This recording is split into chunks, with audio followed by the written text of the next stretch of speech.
Magandang buhay! Narito na naman tayo sa kusina namin at ako ay magluluto ng isang recipe na hindi bago sa inyo. Pero siguro ang iba sa inyo nakalimutan na kung paano ito gawin. So, let's go! Now, these are the ingredients. The first is the bamboo shoots, or we locally call this as the boom. And this is prepared into fine strips. Alright, then we have a handful of malunggay leaves. Then I also have green and red pepper. Then onions and ginger. And of course, we are going to use black pepper. And this one, the squid. Later on, I'm going to cut this into or open the body, then have some designs on the body. Then we have, of course, the coconut milk, the first extract. And we have on the karahay, we have the second extract. Let's wash first the bamboo shoots.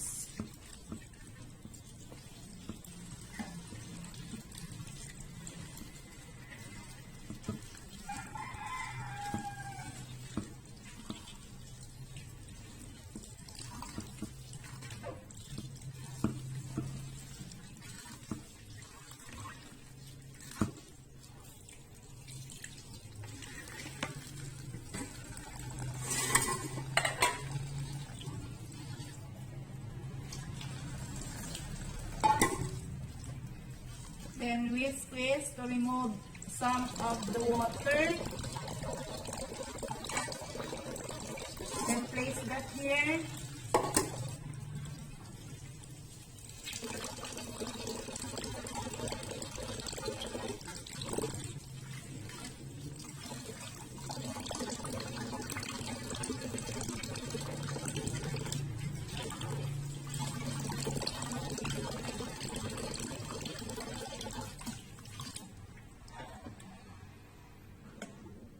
We use this one strainer to separate the bamboo shoots from the water.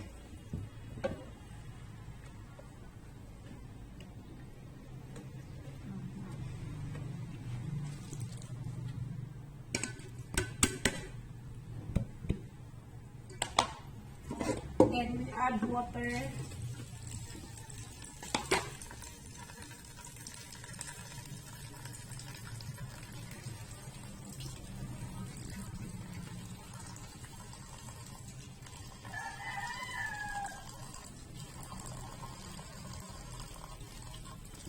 Enough to cover the bamboo shoots.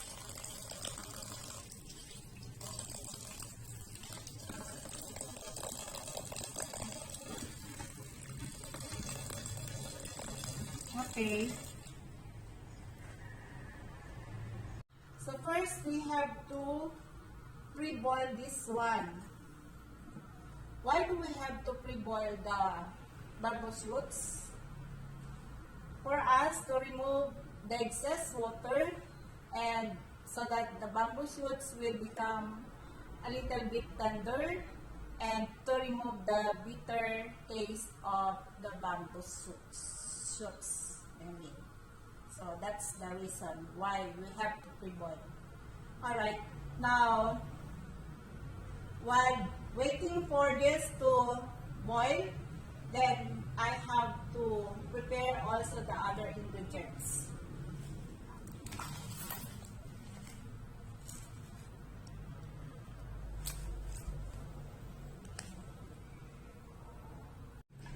So first, I have to slice the ginger thinly.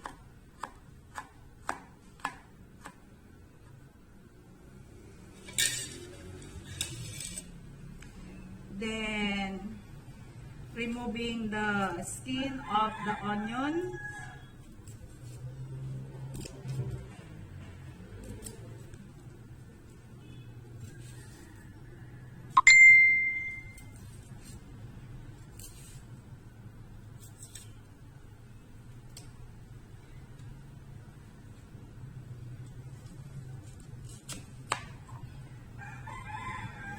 Then we slice this into desired strips.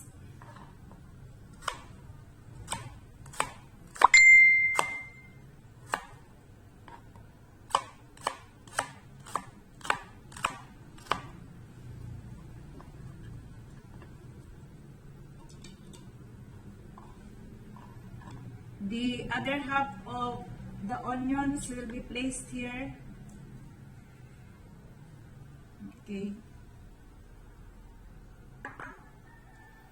And the red and green pepper.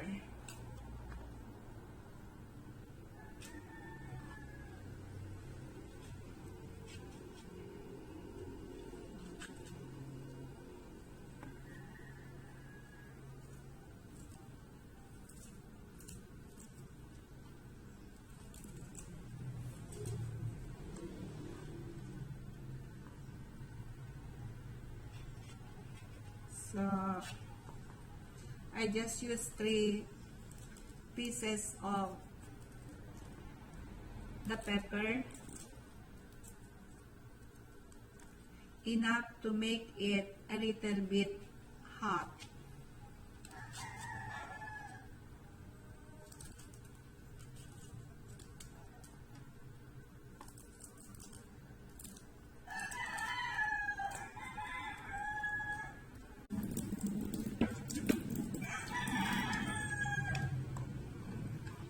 Then we slice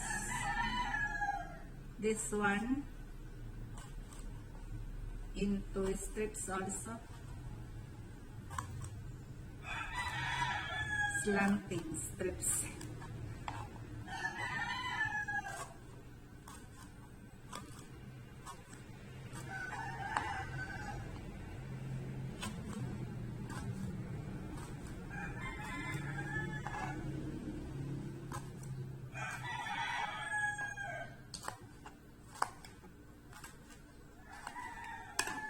Okay, then place this here,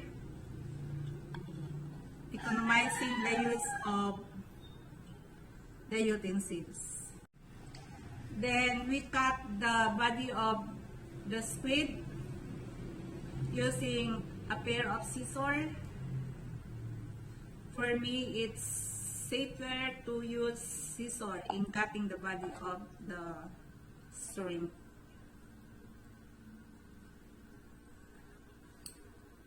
Okay, it will look like this.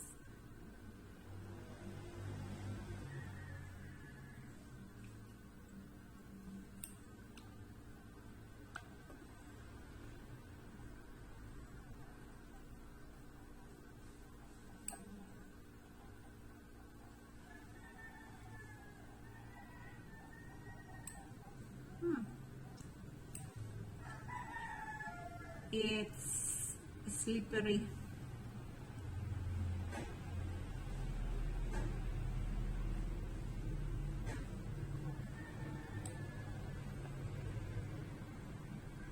I already cut.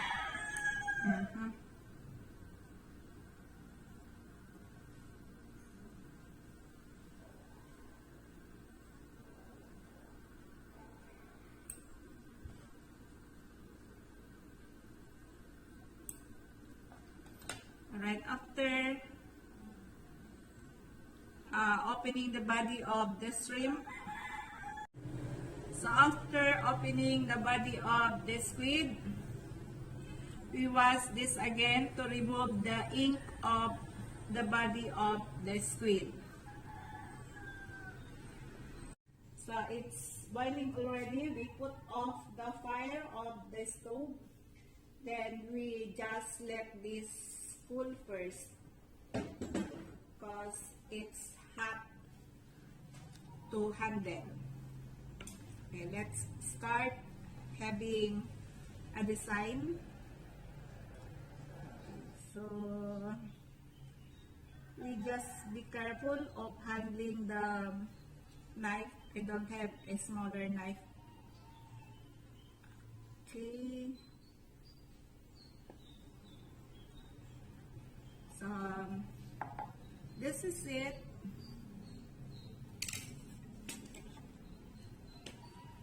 Then another one.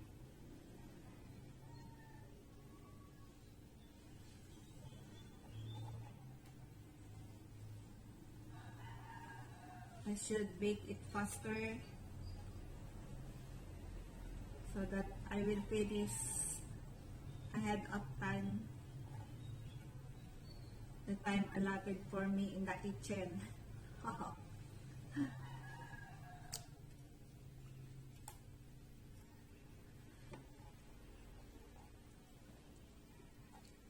You know, I miss cooking in the kitchen. Before, when I was still working, only weekends I visited the kitchen to cook the food for us. Now, it seems that I'm always in the kitchen to prepare the food for us.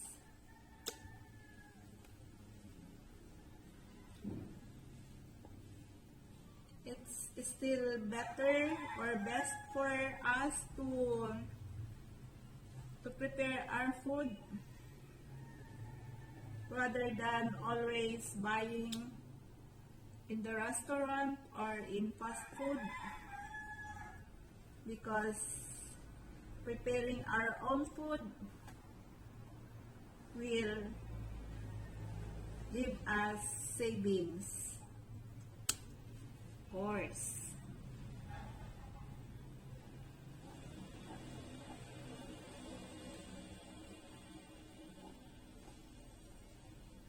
And cooking,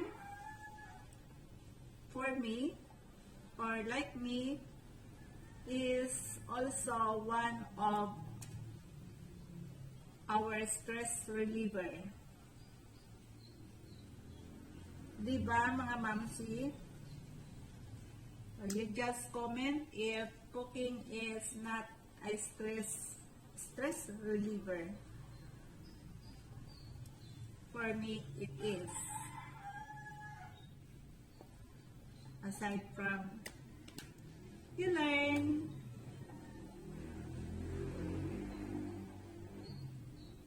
some techniques and enjoy cooking, it's somewhat a therapy for me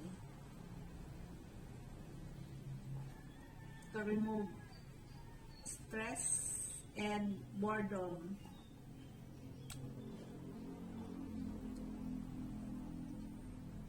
Just staying at home. We cannot always go out because of the pandemic.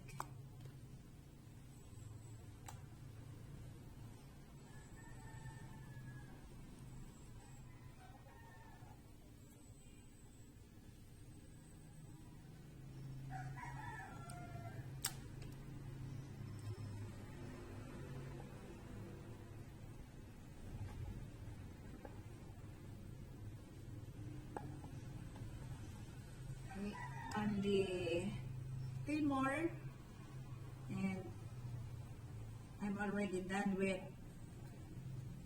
having cuts on the inside part of the body of the squid. Okay.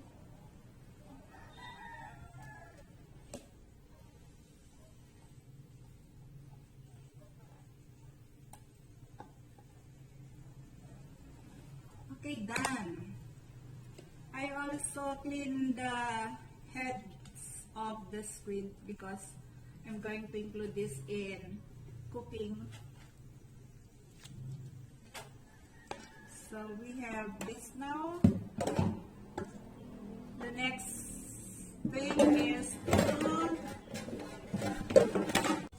remove excess water.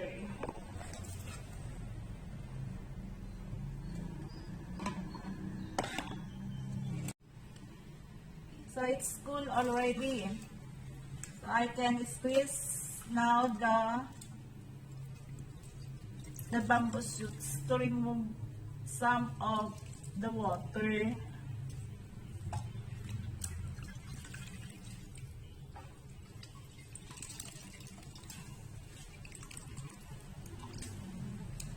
Okay.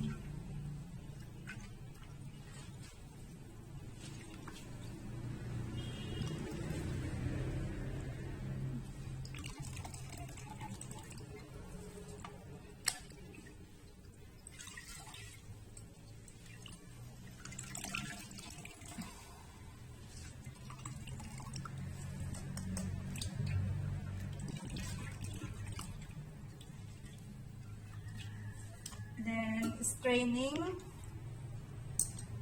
so we can remove the water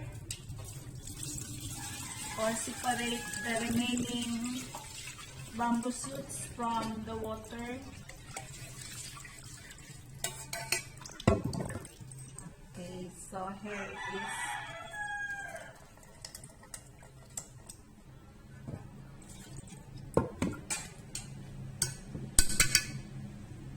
So we wash again.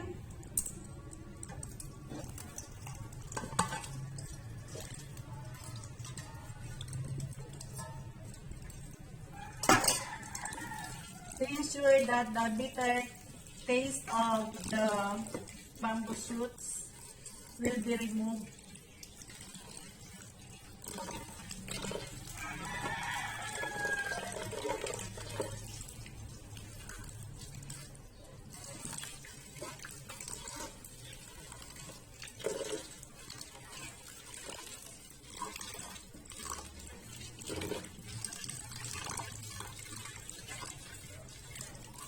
Okay. So squeezing again the water out of the bamboo shoots.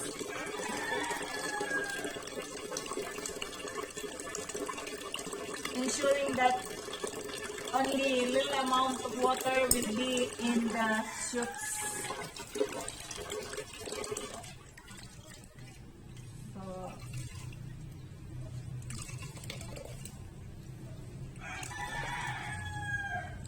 Be sure to squeeze out the water thoroughly from these bamboo shoots.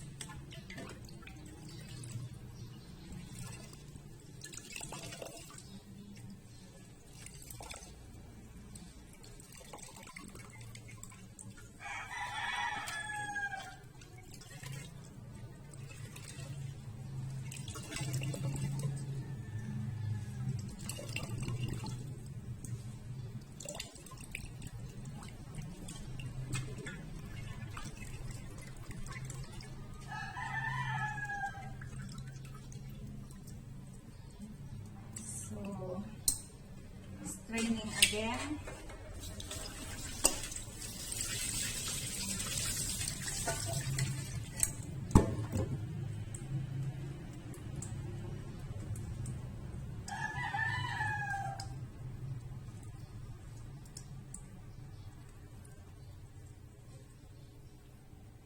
Okay, so done.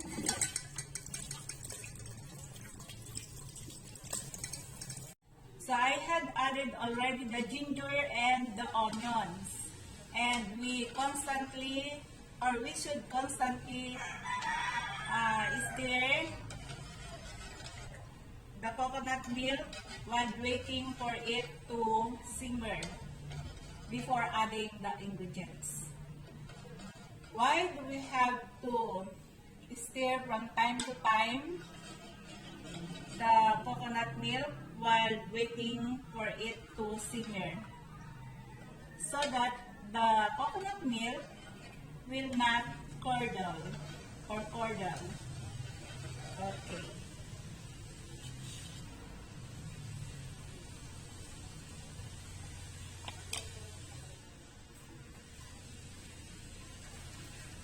Then I can already sprinkle some black pepper.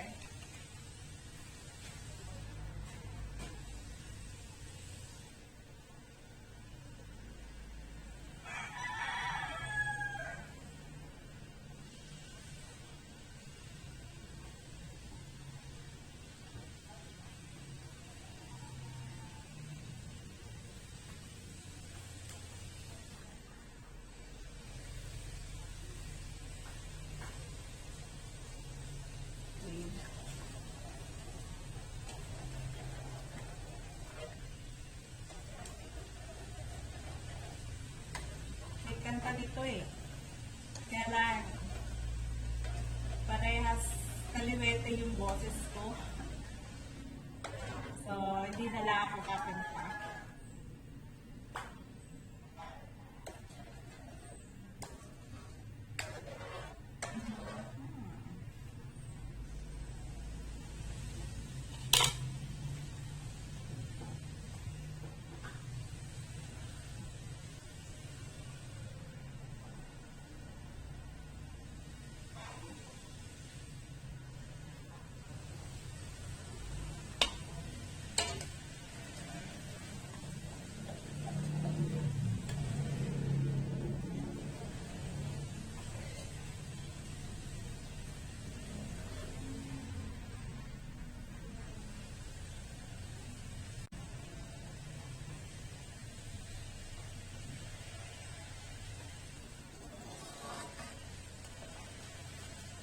So the aroma of the onions and ginger can already be smelled.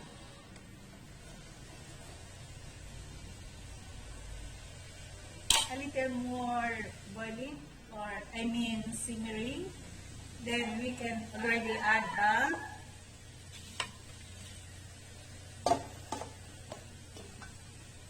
the squid. Okay.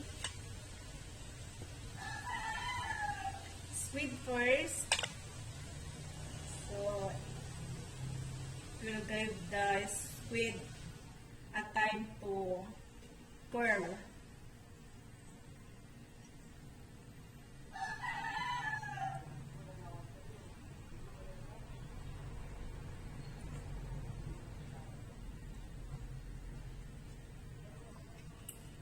You will notice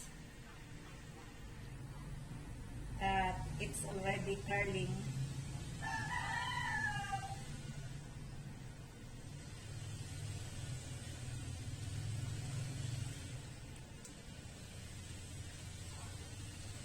No more. There is still. Wait.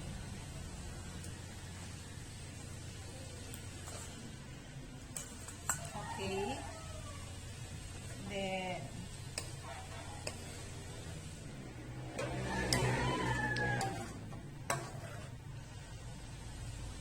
we mix.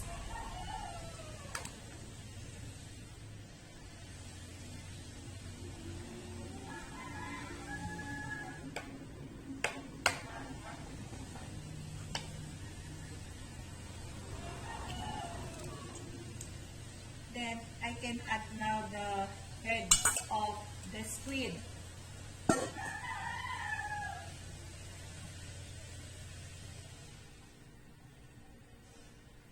We let them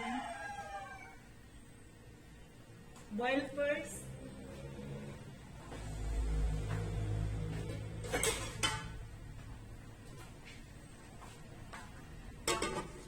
Covering. So let's see. Oh, it's already boiling.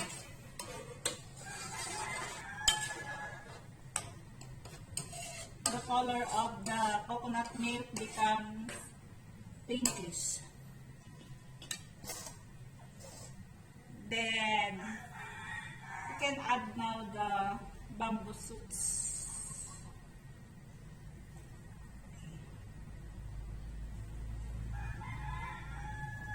The bamboo shoots.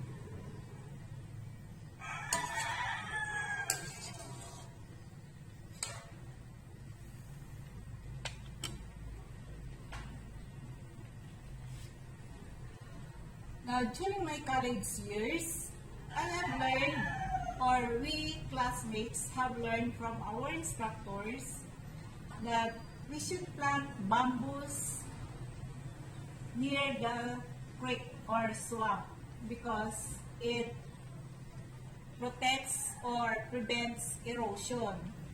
But we, the Filipinos, or the folks, are getting the young shoots of the bamboos for us to have it as a food.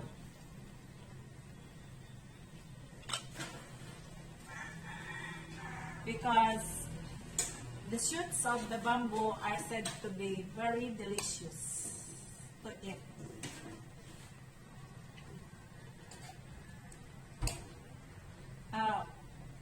All we have to do is, whenever we get the shoots of the bamboo, we have to replant another bamboo to replace the shoots that we use for food.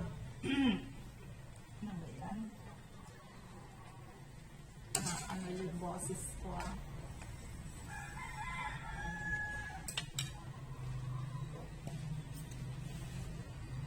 Then, we add salt.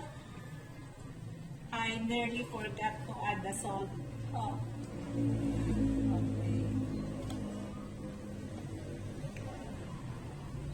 Then we cover first.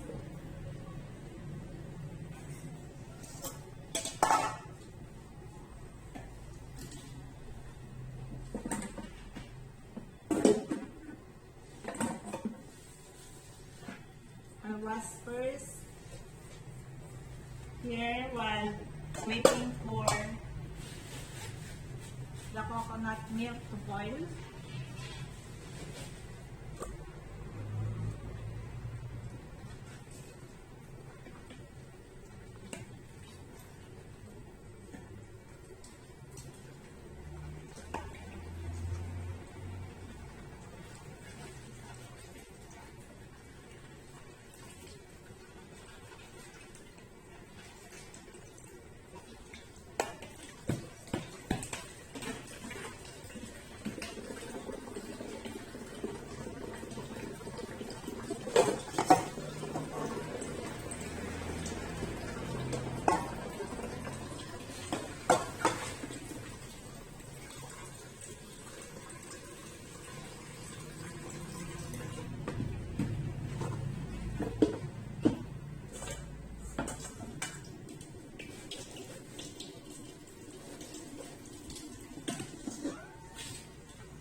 So mix.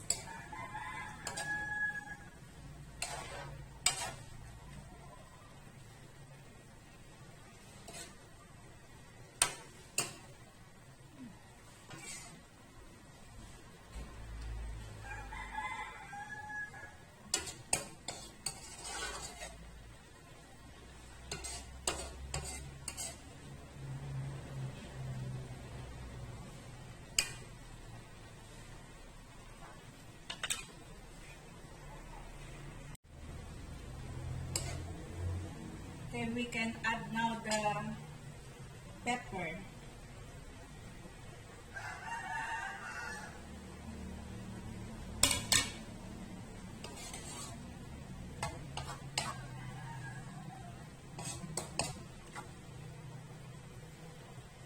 Then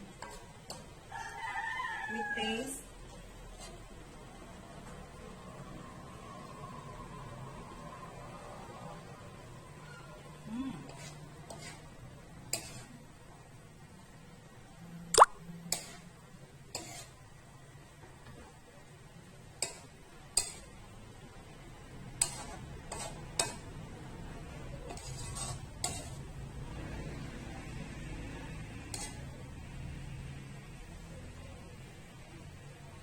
So look at this one. Okay. Very nice to look at.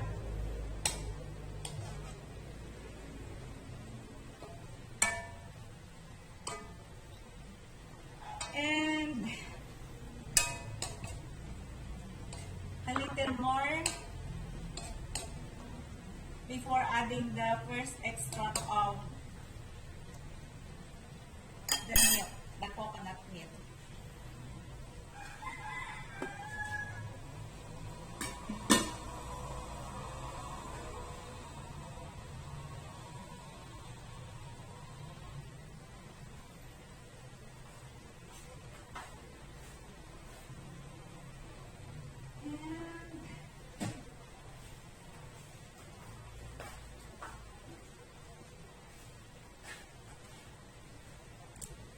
And as usual,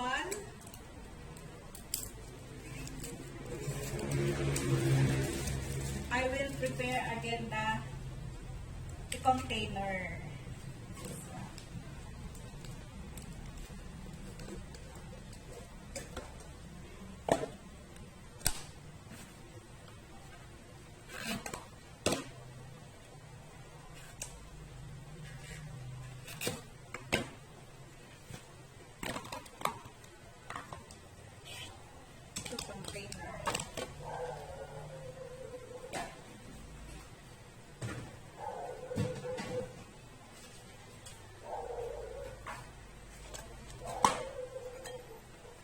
Let me check if we can already add the first extract of the coconut milk.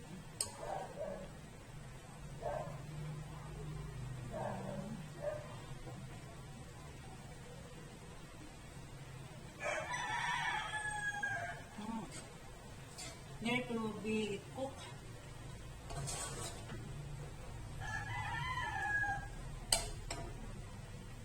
Okay, so we add now the coconut milk with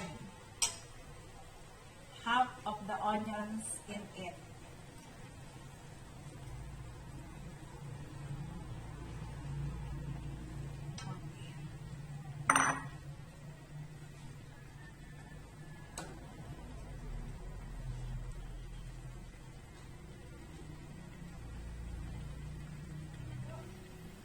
Then we wait for another 5 minutes. So that's it. I only bought the bamboo shoots from our wet market because even though we have bamboo trees, we don't get the bamboo shoots of or the young bamboos to get the shoots of it because we are protecting also our creek. Our house is near the creek, so we have to see it that the bamboo trees along the creek will not be destroyed or they will continue grow to protect our land for erosion.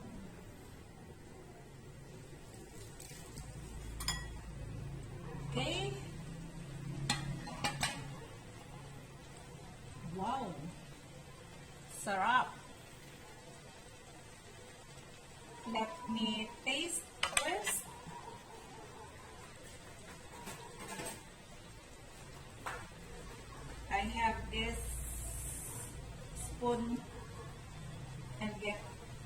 center.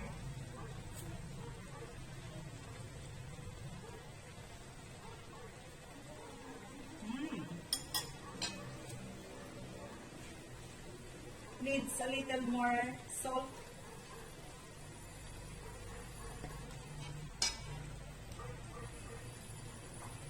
Then I have to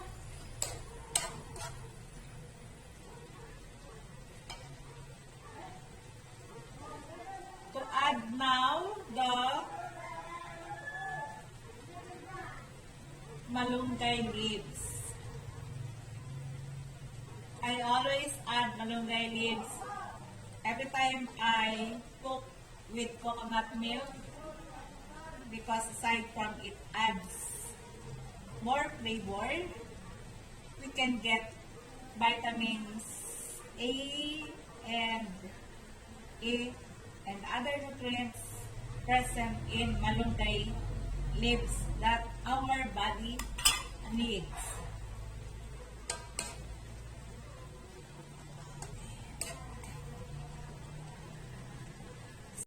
So, I have already this recipe for the day. How do I call this one?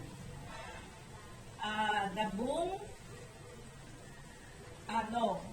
I should call this one bamboo shoots and malunggay with squid cooked in cocoa milk. Is it better to hear? Okay. So thank you for the comment.